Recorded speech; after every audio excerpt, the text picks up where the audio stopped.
So hello and welcome back to the MCC Brussels podcast. I'm Jacob Reynolds, delighted to be joined this week by our research fellow Richard Schenk. Welcome. Nice to be here. And welcome back to the podcast for Paul Rougeron. Thank you for inviting me. Another one of our staff here at MCC Brussels. This week on the podcast, we're going to be talking about Ursula von der Leyen and Pfizergate and the EU's incredible ability to cover up corruption. We're going to be taking a look at Hungary, which is in the spotlight again for various rule of law supposed breaches and a potential ban on gay pride parade.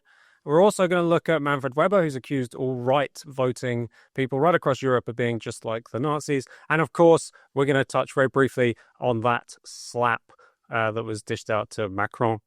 So kicking off with Pfizergate, I mean, this has been a story rumbling through the European presses for quite a long time. It has all of the kind of great key ingredients of a classic political scandal and a case of corruption. We've got an enormous amount of money, maybe the biggest ever procurement that the European Union's ever done. We've got dodgy texts. We've got refusal to release information to journalists. And we've got this all happening in the European Union, which is supposed to be the kind of beacon of transparency. But Richard, what's at the heart of this scandal? Obviously, we've got text messages that may or may not show that improper procurement may have taken place in this kind of incredibly tense moment when the EU was scrambling to get vaccines and an awful lot of money was changing hands. But what's really at stake in the Pfizergate scandal?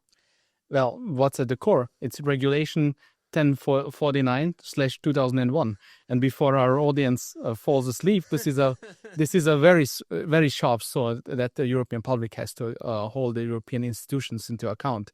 This is a European regulation that enables every European citizen to request documents from the Commission, the Parliament, or other European Union institutions.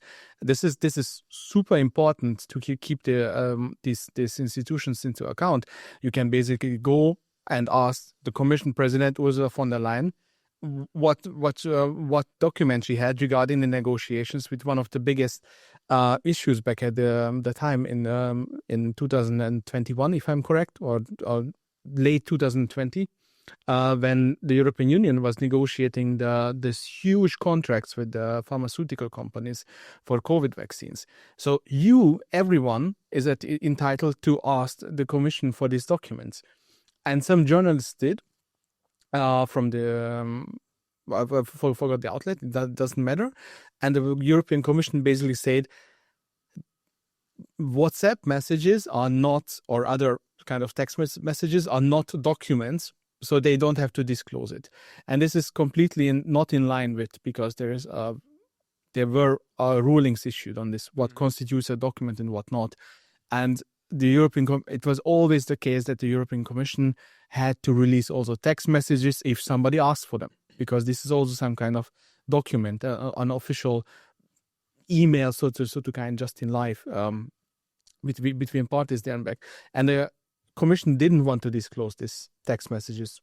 They did everything to not disclose it, but now the court of the responsible court in the first instance ruled against the Commission, and then it was a disaster because the ruling basically completely dismissed the Commission's stance and ordered the revoke of the rejection of the disclosure.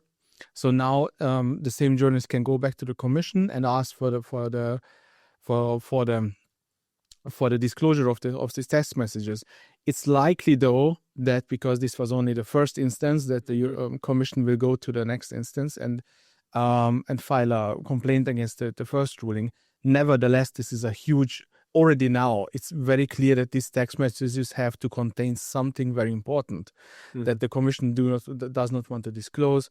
And I very much hope that along the public pressure that it will be. Because if they continue the lawsuit, the Commission, then this issue will come back again and again and again. So we need to keep up the public pressure on the Commission, and we need to keep them accountable so that the goal has to be that they have to disclose these messages. Yeah, so this is going to rumble on in as you say, in this first instance, it's a devastating court ruling for von der Leyen and the case against the Commission. But Paul, is this a classic case of the Commission and top EU officials constantly preaching transparency for everybody else, but secrecy for themselves? Yeah, of course. Like even von der Leyen was like pushing transparency among European Commission, but this is not the first time we have an issue related to transparency. For example, we had the Qatargate 2 years ago.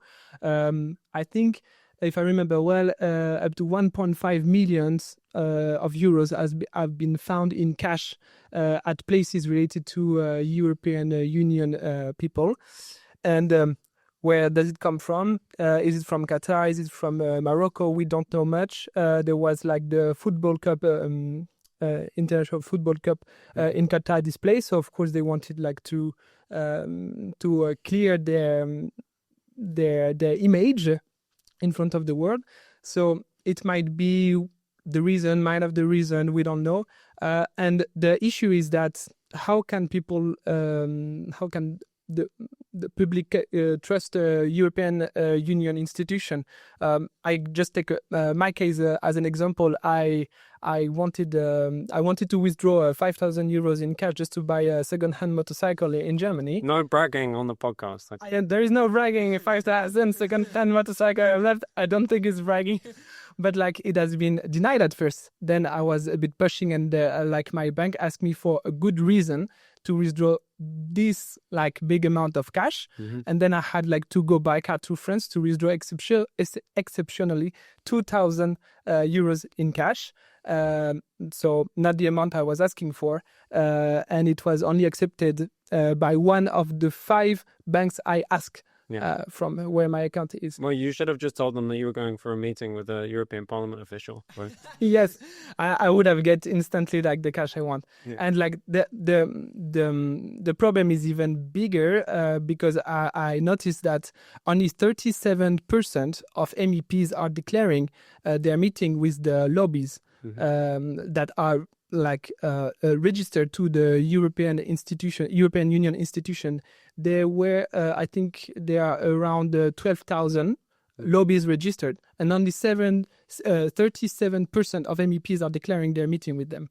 So I don't even understand how. We know the numbers, so it means that we know that not even half of the MEPs are declaring these meetings, and that's for me a big issue. Yeah, so we know there's a transparency problem in across all the European institutions. We've encountered it ourselves when asking for information. In various cases, we got an ongoing a case about the involvement of the Commission in the Romanian elections. So we know that they don't like transparency. But Richard, something seems to happen to people when they come to Brussels that they seem to like lose all of their bearings around what constitutes proper public conduct, and suddenly start acting as if they are the ones that are just setting and completely above the law. Well, there is not much publicity here in Brussels. That's a huge issue, and many people do not even understand what happens here. Still today, I don't know, 70 plus years of the European Union, European integration. Still today, we don't have a European public. The media outlets here are only a shadow of what's in the national capitals. Then we have all these European procedures are so complicated that it's expert knowledge what happens here. And this is only a very small community. So it's like the Brussels news world is almost like a local outlet. I think in Bretagne there are more journalists covering local politics than here in Brussels are covering European politics. And it's very cozy. So it's why should you cause some uproar? And many people don't even understand what's happening. Many corners of the European Union are basically never looked at. Nobody asks questions. What happens there in this Directorate General? What happens in this European Parliament committee? So it's very easy to get away with stuff that would immediately cause an uproar at home.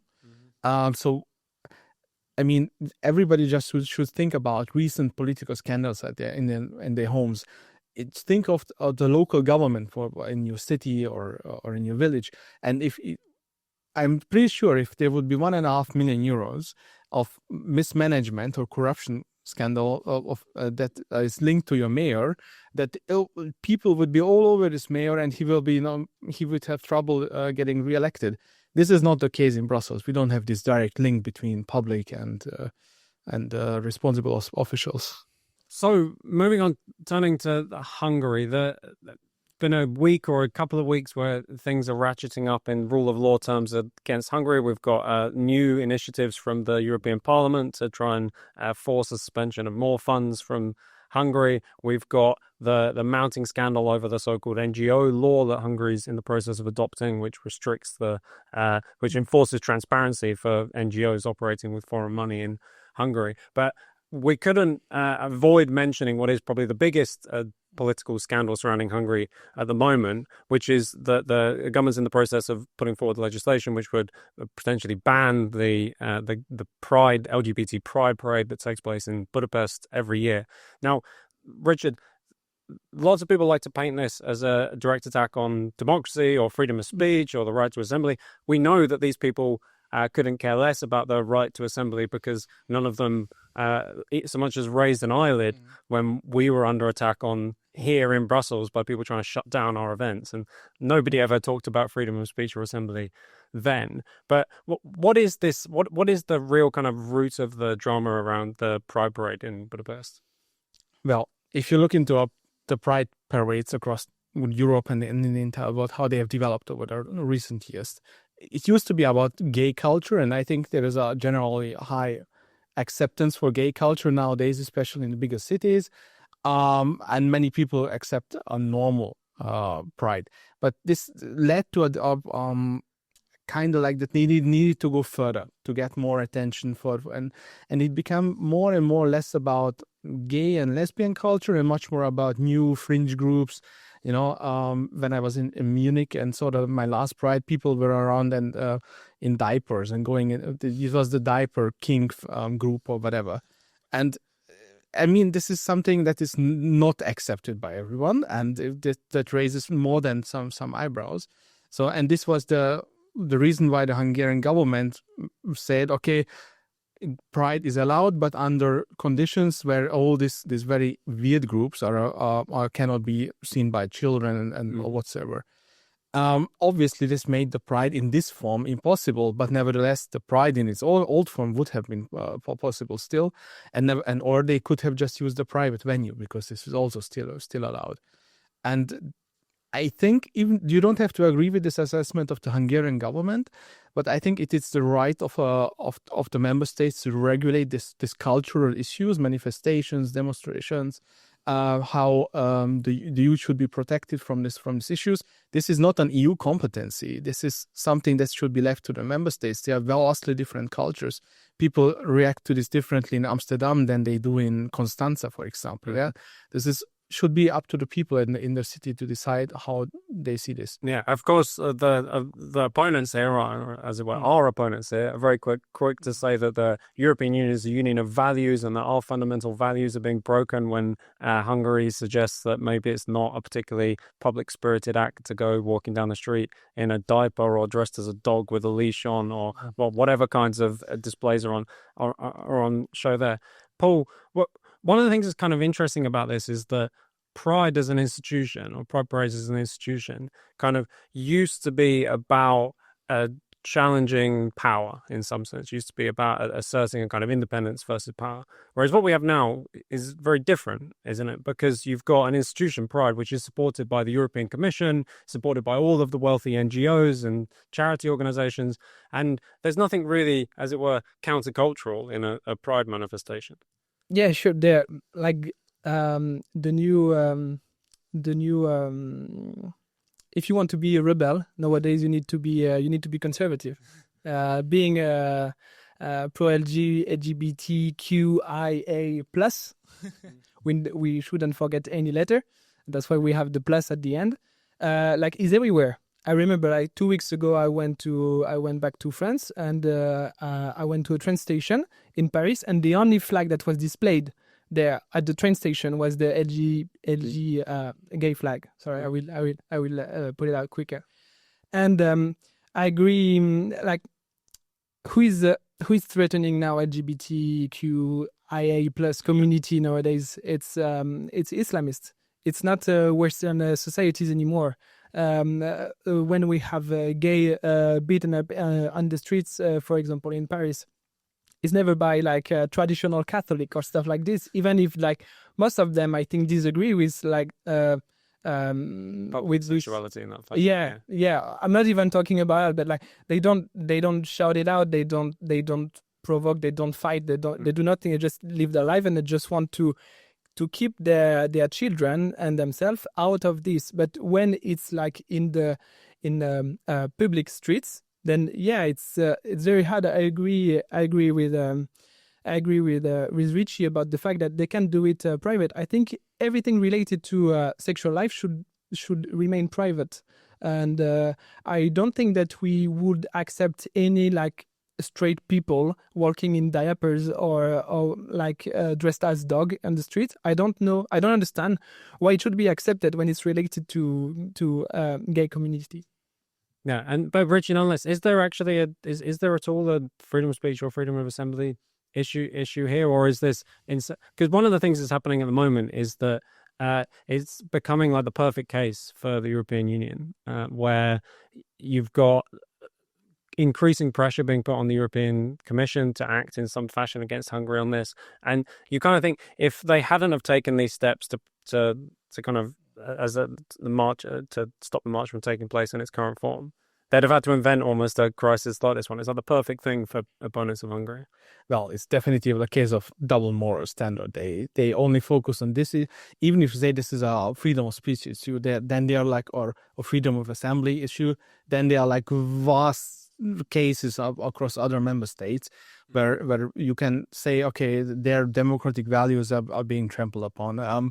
One of this from Germany, for example, this recent crackdown on people who post memes about politicians. Yeah. I mean, this is like way more significant than one demonstration in one city in Hungary, because they intimidated an entire nation into not criticizing your politicians online. So, but nobody talks about this, only about this Hungary case. So we need to really think about why have they singled out Hungary in this issue. The international situation with Ukraine is definitively connected. If you look into the most prominent newsletters, they literally combine the two issues into one section in the newsletter. And the other thing is that Hungary is like, I think half of Brussels wouldn't have any small talk if they couldn't talk about Hungary. It has become like a self-running machinery. Yeah. Another aspect of this, Paul, is the way in which, and we've published a report that touches on this, but in fact, a couple of reports that look at this, but the way in which these slightly niche issues of LGBT these slightly niche issues affecting very, very small minority of people who might be transgender, or very, very, very small minority of people who like dressing up in diapers, or whatever it might be. But these issues are very carefully weaponized against countries like Hungary. And so in that context, the Pride Parade is not what it used to be, because it forms part of the basis against which they challenge the conservative or traditionalist attitudes in certain member states. Yeah, I think you got the point here. I think it's a cultural agenda. It's like definitely a way to change the whole culture of a country, which is on many cases like quite conservative, like Hungary. And I think this is for the bad. I agree. I get back on the point that Richard made about the fact that we Europeans, we have the same roots, we have the same cultural roots, I would say, but we evolved very differently through centuries, and now we see like we notice, I think everyone, when we travel in Europe, like great differences, especially talking about culture between the West and the East. And I don't think that it's for the bad. I think this is also where our beauty is, in our differences. And we face many French, for example, who are moving in East European countries where they will be able like to raise a family and grow their children among conservative and like in conservative countries. And I think it's for the Commission a way to and through the founding like local NGOs, it's a way to develop and to spread their agenda, to spread their state of mind. And I think it's kind of imperialism, like the way like to come to a country and say, you should think this way, we think better than you, and we will like put the money on the table to make sure that your opponent will like grow faster than they should be, because if like the local people are against it, they won't like support it. So coming now to Manfred Weber, chief of or kind of head honcho in the European People's Party, our bête noire here at an MCC Brussels. But as I said, something often is not exactly careful with his words, but in this case, something really quite extreme, basically saying that they're always going to refuse to work with politicians of properly conservative, what they call far-right politicians, but what we call conservative or right-wing politicians. They're going to refuse to work with them because he knows from Germany's past that the mistake is always to allow right-wing people to come into power. So, Richard, quite aside from the kind of sweeping historical generalizations and possibly the dodgy history involved here, this is the classic case, is it not, of centrist politicians attempting to use the legacy of Nazism to delegitimize anybody they disagree with. Obviously, but Manfred Weber was for really dishonest. I mean, he has just used this extreme language to. We don't use the name of this person because the YouTube algorithm doesn't like it. Everybody can imagine who was the most famous German political leader in the 20th century, and he used obviously this. He invoked his name on purpose because it stirs up emotions, and it. By stirring up these emotions, he wanted to divert attention from the real issue, that he needs votes right of the European People's Party to get to get into power in the member states and into European Commission. And because he's constantly trying to keep this center position where he can do both deals with the center left and the radical left even, and with the party's political groupings right to the EPP. So this is why he uses this extreme language, while on the other hand, he's doing day-to-day business with both sides. And this is the European People's Party's true nature. This is a governing machine. They want to be in power. They want to keep their positions. And this is the only thing they care about. Don't get into a political ideology at the European People's Party, because there is none. They have no real convictions. Paul, this is classic Manfred Weber in a sense, but very revealing of the kind of dominant mindset that occupies Brussels. Yeah, sure. And what's quite interesting is that like the line, the far right line, I would say, is like moving. You know, it depends on if you are powerful enough, then surprisingly, you are not that far right, you know. I will quote him very quickly. He said, we are ready to include the serious conservative parties in Europe. For example, Giorgia Meloni, so from Fratelli d'Italia, has shown in Italy with Antonio Tajani, Forza Italia, that they are credible and that they have a central base. While at the same time, he's like refusing any discussion with Marine Le Pen, for example. So if I understand correctly, like conservative are not that conservative when they are like leading their countries. So maybe in 2027, if Marine Le Pen like becomes a French president, then she won't be seen like that conservative, and he will try to get her by his side. So we close out the podcast this week with something that I'm sure we've all wanted to do at one time or another, which is a slap to the face of Emmanuel Macron. Paul, is obviously a domestic issue at some level, but it's also kind of revealing of the state of French politics and Macron as in particular. Yeah, like there are two sides of this coin. I see like the presidential figure, which is in my opinion, like this is a tragedy. You don't touch a president. Even if you are his wife or if you are her husband. Can you imagine like Putin being slapped by his wife, or Trump being slapped by his wife? I can definitely imagine Trump being slapped by his wife. Okay, but not so like that. And can you imagine if it would have happened to a woman, for example? Can you picture like Giorgia Meloni being slapped by her husband? It will be a disaster. Of course, and that's normal. I mean, that's normal.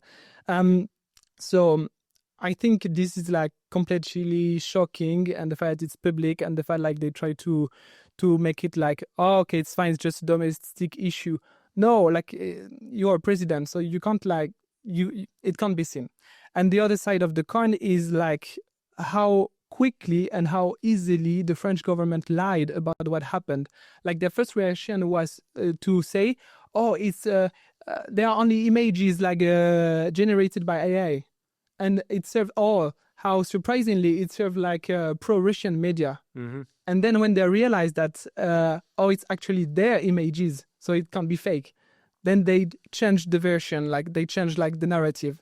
Wow, that it shocked me much more than like the gesture itself.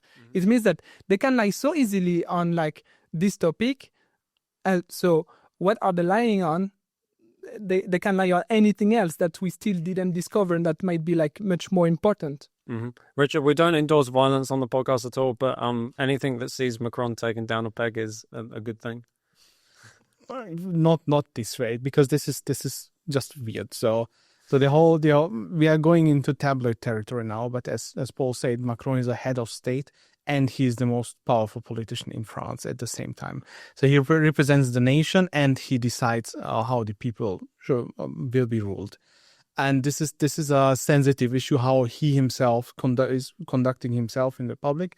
And if, be it his wife or somebody else, if somebody slaps the president, this is indirectly a slap into the face of the French voters. Yeah, this is something that is a sensitive area. On top of that, Macron's marriage, as I said, tabloid territory here, but it's many people cannot identify themselves with this marriage, to put it mildly. So the danger that somebody is basically pulling the strings behind your president, and this you can literally see it in a slap. This is very a PR disaster for Macron, and this is something maybe that points to a bigger problem, how the French elite in general is conducting themselves, that they have lost a bit of touch, not only the elegance, but also basically basic respect to the public office that they are holding. And this makes people really angry on the long term. Yeah. Well, that's going to be it from us on the MCC Brussels podcast.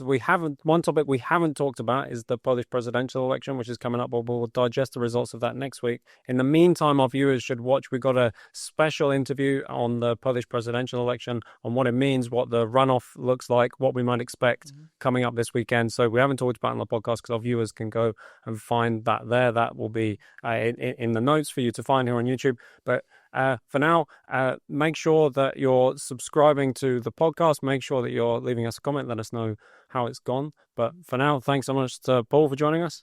Thank you. And Richie, thanks. Welcome back, and thanks. It was a pleasure.